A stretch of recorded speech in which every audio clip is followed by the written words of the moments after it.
It is a beautiful Sunday to put something on the grill. I just got back from church, so let me go in here and get changed and we'll get into it. All right, y'all, got changed and everything, so it's time to get about the business of getting this salmon on, and we need to set up the grill right now.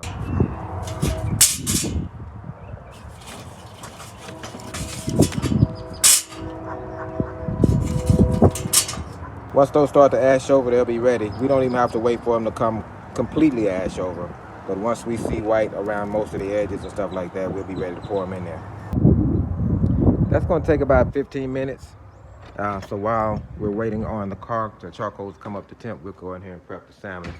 And the prep is going to be pretty easy for this one.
Out here checking the grill temperature, and it's not there yet, although I think it should be and would be on a different day. Let me show you what I'm talking about. I got my thermostat on the side where the meat would be, so I know what grill is running on this side. Ideally, I would like it to be at about 225, right between the 200 and the 250. What I think is happening is, even though I got this vent closed, it's a very windy day, and sometimes people don't think about this. This is why I'm telling you. But wind going into your grill can play a role. It can play a role. Even though I got this pretty locked down, it's almost all the way closed, and my bottom vent is almost all the way closed. We're still having trouble getting down to that 250 mark. And I think it's because the wind, you can see the smoke blowing in that direction. I think the wind is blowing right into my vent holes. So I'm gonna close it down a little bit more. That's almost all the way down. I still got my bottom vent open. But I thought that was interesting enough to share with you. We'll come back and check in a few more minutes. I'm probably gonna go ahead and put it on at that point. All right, guys, this is what we're looking at on the food side of the grill, and I'm happy with that. That's definitely close enough. As long as it doesn't go up, I'm cool with that. So we're gonna go ahead and put this thing on.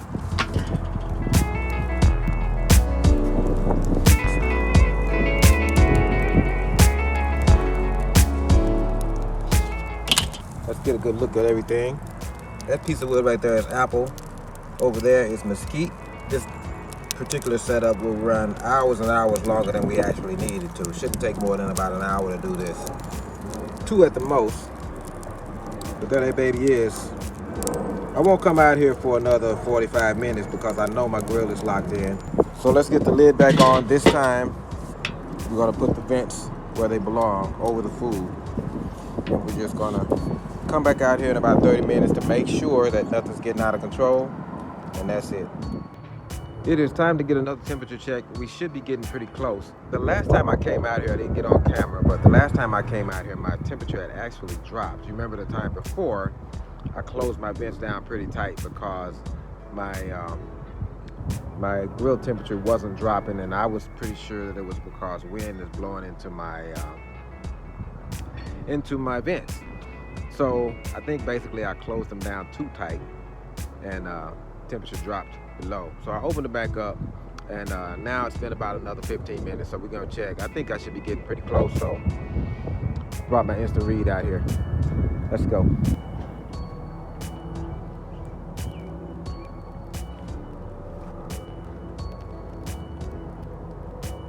Very close. I take mine off between 135 and 140.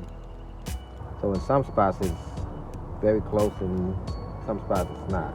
I'm looking at 127 right now. The minimum needs to be 135. 135 to 140 is what I'm looking for. I'm gonna set a timer for about another 10 minutes. I'm gonna stay on top of it now because it's very, very close to being in that temperature range. And like I said, you gotta take it off right at the right time. Every degree above 140, your salmon is drying out, man. So you gotta watch it. Sun is going down, man. It's almost done. The cook is almost done. I'm just a few degrees away from pulling this thing off. This cook is pretty much done, to tell you the truth.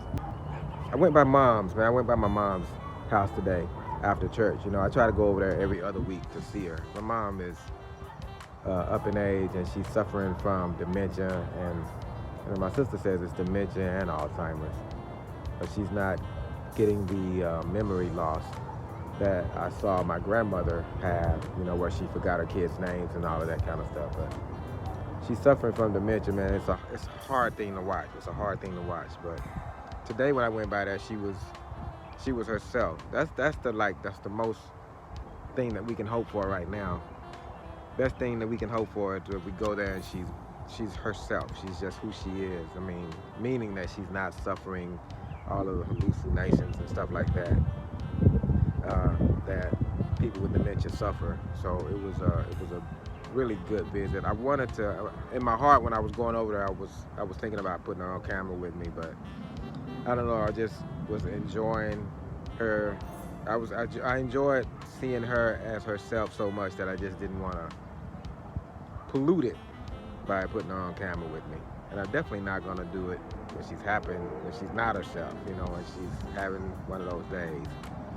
But you know, her hair was looking good. And I bring that up because my wife is a hairstylist, man, and my wife is, as if I needed another reason to love her. My wife takes care of my mom's hair. She never charges her anything. I love her for that because my wife does that for a living, you know. So when she's doing my hair, she's doing my mom's hair. That's a spot that could have been used by a paying client, but it's just one of those things that I deal with and that all of us are dealing with. I got two brothers and a sister, and we're all dealing with it on some level. Yeah, so anyway, it's about time to take this thing off, man. Let's put it off the grill, and it's ready. Once the salmon was done, I stirred up the coals to get them hot, and then I threw some asparagus on to go with it, man. It was delicious.